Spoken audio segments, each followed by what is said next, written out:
I twist my ankle, and I had a teammate, David Greenwood. He says, you twist your ankle, young fella. Come over and sit with me. This is you need to. I said, no, man. I'm trying to make a name for myself. There's no way I can sit. I need to get out there and show what I'm capable of. I want to play. I want to win. I want to make an impact. It might not be in the team's best interest, in your best interest, to play all 82. Is that something you've thought about at all since you made the goal? Man, that's a goal, but we'll see. The next day, I'm available to go and be in the pro. If OBJ shows up, he might score 100. And it's just basketball.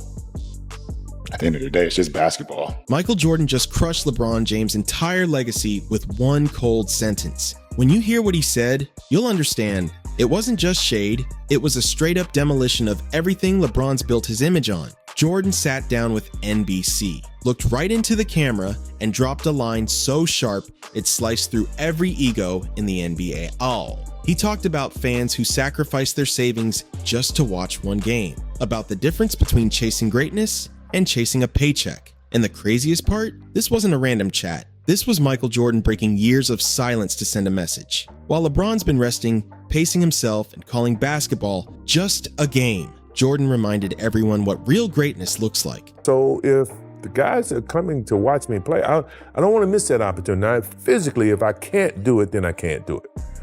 But physically, if I can do it, and I just don't feel like doing it, that's a whole different lens. What he said flipped the entire NBA conversation upside down. So here's the setup. NBC just brought back NBA coverage after over 20 years and landed the biggest name possible, Michael Jordan himself. Not as a player, obviously, but as a special contributor. Jordan barely does interviews. For years, he stayed low-key, only appearing for business moves or brand deals. So when people heard he was finally speaking on basketball again, the world tuned in. At first, everything sounded normal. Jordan talked about legacy, competition, and giving back. But then came the second segment, and that's when things got spicy. The topic, load management. And Jordan didn't hold back for a second. He said flat out, load management shouldn't even exist. Every game, to him, was an opportunity to prove himself. When asked what he thought about load management, Jordan's face said it all. He started talking about the fans, the ones sitting way up in the cheap seats who grind all year just to afford one ticket to see their hero play. He said those fans mattered. He didn't want to let them down. To Jordan, it wasn't just about his stats. It was about respect. What do you think of when you hear the term load management thrown around? It shouldn't be needed, first and foremost. I never wanted to miss a game because it was an opportunity to prove. It was something that I felt like, the fans are there to watch me play. I want to impress that guy. He said when you're making $40 to $50 million a year, you owe it to the people paying to see you play, to show up.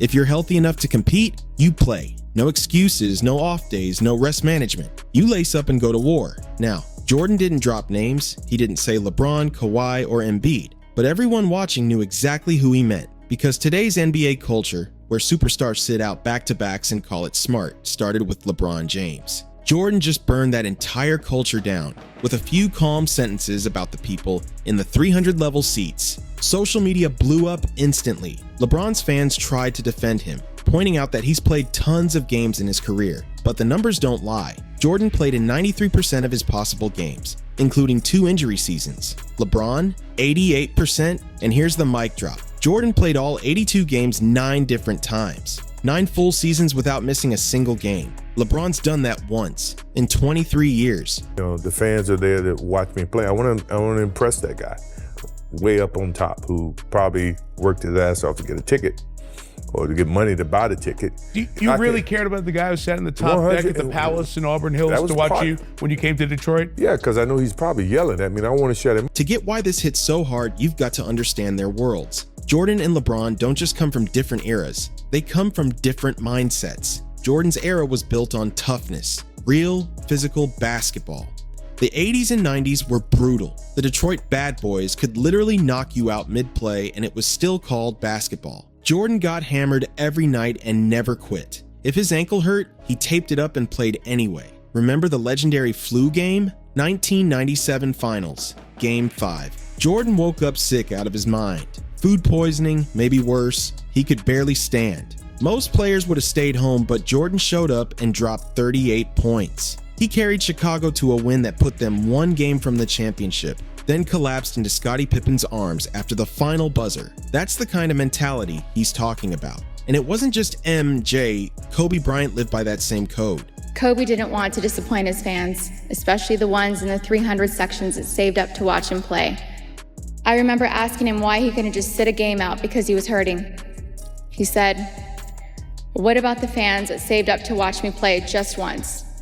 He never forgot about his fans. Someone once asked Kobe why he didn't sit out games when he was injured. He said, "What about the fans who saved up to watch me play just once?" That was his mindset. He wasn't going to let those people down just because he was tired. Magic Johnson, Larry Bird, Kevin Garnett, all those legends shared that same hunger. Garnett spent years in Minnesota with zero help, but still gave everything every night because he loved the game. These guys would have played for free if it meant competing. But then came 2016, the turning point. Kobe retired, Tim Duncan retired, Kevin Garnett retired. The last of the old school Warriors were gone. And who stepped into the spotlight to define the next era? LeBron James, the self-proclaimed king. And the culture he built was the opposite of everything Jordan stood for. Here's the twist. LeBron's had a complicated relationship with load management. Sometimes he acts like he's the Iron Man of the NBA, playing through anything. Other times, he's the biggest supporter of taking games off. You know, I need to get out there and show what I'm capable of. I want to play. I want to win. I want to make an impact. And I twisted my ankle. I taped it up and I went back out and I played. You know, and I felt that. I always felt that. And I am at a point in my career now where I don't lose sleep over that. Like, fuck, how did me and Luka lose? And it's just basketball. At the end of the day, it's just basketball. Back in 2024, when Joel Embiid was getting heat for missing games, LeBron jumped online defending him, saying players know their bodies and people need to chill. He even said the media owed Embiid an apology, but his own track record tells a different story. For the first 15 years of his career, LeBron was nearly indestructible, rarely missed games, always delivered. But after returning to Cleveland, and especially since joining the Lakers, the load management became impossible to ignore. In 7 seasons with the Lakers, LeBron's played more than 70 games only once. One single season. Now he's 40, dealing with sciatica, nerve pain that's no joke, and he even sat out the entire preseason just to be ready for opening night. Charles Barkley couldn't resist joking about it. He said, "LeBron doesn't have sciatica. They just wrote old on the injury report, with an extra D." Everyone laughed, but deep down they knew there was truth in that joke, because behind the laughs, Jordan's message landed. Greatness isn't about coasting, it's about showing up. Every night, every game, no excuses. Charles Barkley joked, "LeBron doesn't have sciatica. They just wrote old on the injury report with an extra D." Everyone cracked up, but deep down, there was real truth in that. And then came the quote that exposed everything wrong with LeBron's mindset. After losing in the finals, he said, "It's just basketball at the end of the day." Just basketball? Imagine Jordan saying that. Imagine Kobe saying that. They never would, because for them, basketball wasn't just a game, it was life itself. LeBron only seems to care when he's winning. When things go his way, he talks legacy. When he loses, suddenly the game doesn't matter. It's all just entertainment now. But here's where it hits home. Think about an everyday fan working a regular job. Maybe a teacher, construction worker, or accountant who saves for months to buy a couple of tickets. They take time off work, drive hours to the arena, bring their kid who's never been to an NBA game before. And then, 30 minutes before tip-off, they find out their favorite player's resting, not injured. Just resting. That's not strategy. That's betrayal. Imagine saving 3 months of grocery money for one birthday ticket, only to be told your hero's chilling on the sidelines in designer clothes. These fans aren't rich. They're regular people who pour their hearts and wallets into the sport. And the sad truth? Players today rarely think about them. They post on Instagram about protecting their bodies and self-care, while ignoring the mom in the cheap seats who worked overtime to afford one special night for her kid. Kobe would never. Jordan would never. Those fans mattered to them. Jordan once said the people in the upper deck probably worked harder for their ticket than he did for his paycheck. So he made sure to show up every single night. That's what responsibility looks like. Now, let's get real about the money. These players are making $40, $50, even $60 million a year, yet can't play 70 games? How does that make sense? The fans paying for tickets, jerseys, and TV subscriptions are the ones funding those paychecks. They deserve better than load management, and it's not just about the fans. Load management wrecks teams from the inside. You can't build chemistry when your star's missing every third game. Role players lose rhythm, rotations fall apart, and teams lose their edge. Jordan used to say, leadership means leading by example. If you're the franchise face making $50 million and you're sitting out because you're tired, what does that teach the rookies? That effort is optional? That showing up doesn't matter? That's how you kill a locker room from within. Now, about LeBron's so-called legacy. He's been the face of the NBA for nearly 20 years, supposedly carrying the torch from Jordan and Kobe. But let's be honest, the culture he created is dragging the league down. He normalized 3 toxic ideas that are eating basketball alive. First, winning doesn't really matter. Sure, he celebrates when he wins, but when he loses, suddenly rings don't define greatness. Jordan and Kobe would have been sick over a finals loss. They used pain as motivation. LeBron shrugs and moves on to another business deal. Second, loyalty means nothing. LeBron started the super team era. He bailed from Cleveland to form a big 3 in Miami, then went back to Cleveland when the timing suited him, then jumped to LA for Hollywood fame. He recruits stars, then blames them when things fall apart. That's not leadership, that's manipulation. And third, fans don't matter. After one finals loss, LeBron told reporters that everyone rooting against him still has to wake up and live their same lives. Like fans are beneath him. Jordan would never say that because he respected the people who made him a star. That's the real difference between eras. Jordan's generation built the league on passion, pride, and respect. LeBron's generation built it on branding, rest, and excuses. Now the league's paying for it, ratings are dropping, arenas have empty seats, and fans are tuning out because they're tired of seeing their favorite players act like showing up is optional. LeBron's fans love to argue he's better than MJ, but greatness isn't just stats or rings. It's the standard you set. It's the culture you create.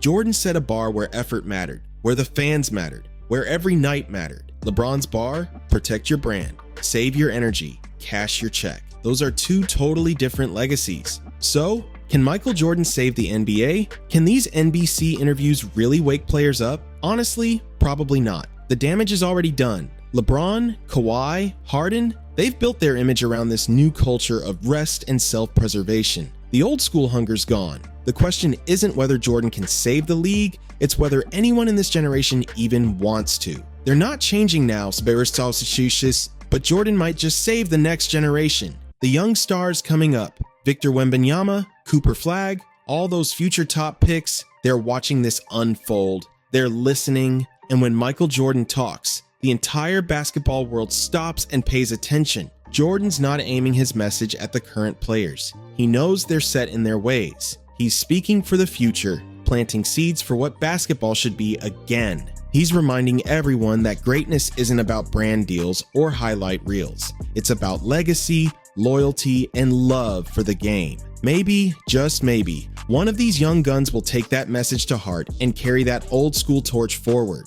Imagine if Wemby takes Jordan's mentality to heart, plays every single game unless he's truly injured, respects every fan in every seat, understands the weight of his platform, and builds his name through showing up instead of managing his body. That kind of energy would shake the league. Other young stars would feel the pressure to rise up too, because nobody wants to look like the soft one sitting out while real competitors grind every night. The best case scenario, players start feeling that embarrassment kick in. They watch Jordan talk about suiting up through the flu, respecting the fans in the cheap seats, and honoring the game, and suddenly they realize how weak the rest days look by comparison. Maybe that pride sparks a shift. Maybe they start playing more games, stop treating basketball like a chore, and remember that being a professional athlete is a privilege, not a burden. But there's a darker side too. The worst case scenario is brutal. The players ignore Jordan completely. They'll say he's out of touch, that he doesn't understand sports science or modern recovery methods. They'll double down on load management, pretending it's evolution when really it's avoidance. If that happens, the NBA keeps slipping, ratings drop, fans check out, and the league fades into irrelevance. That's the fork in the road the NBA's staring at right now. Jordan's NBC interviews aren't just talk. They're a challenge. He's forcing the league to pick a side. Are you with the old school mentality that built this empire, or the new school mindset that's slowly tearing it down? And honestly, the fact that this is even a debate shows just how far the game has fallen. 20 years ago, no one questioned whether stars should show up and play. That was common sense. Now it's somehow controversial to expect a $50 million athlete to play 70 games? That's wild. Jordan's message couldn't be simpler. If you're healthy, you play. You respect the fans who pay to see you. You show up for your teammates who count on you. You remember that basketball isn't just about you. It's about something bigger. That's not some old school lecture. That's basic professionalism. But in LeBron's era, even that standard feels impossible. Jordan didn't have to say LeBron's name. Everyone knew who he was talking about. The culture of skipping games, minimizing competition, and treating basketball like a business, that's the world LeBron built. Jordan just called it out. All of it. This isn't about one interview. It's about the soul of basketball itself. On one side, you've got Jordan's standard. Show up, compete, respect the game and the people who love it. On the other, you've got LeBron's era. Rest when you feel like it, play when it's convenient, treat the game like a job, not a calling. The current stars might be too deep in their habits, but the next wave, they can still be saved. Jordan's voice might just be the spark that brings the fire back. Not to fix the 2020s, but to rescue the 2030s. He's reminding these young players what being great really means. It's not about being the flashiest or richest, it's about showing up, competing every night like someone out there saved for months just to see you live. When you're blessed enough to play this game, you owe it to the legends who came before and to every single fan watching you now, to give them everything you've got. That's Michael Jordan's message. That's the standard he's defending. And whether the NBA listens or ignores him will decide if this league still has a future worth watching.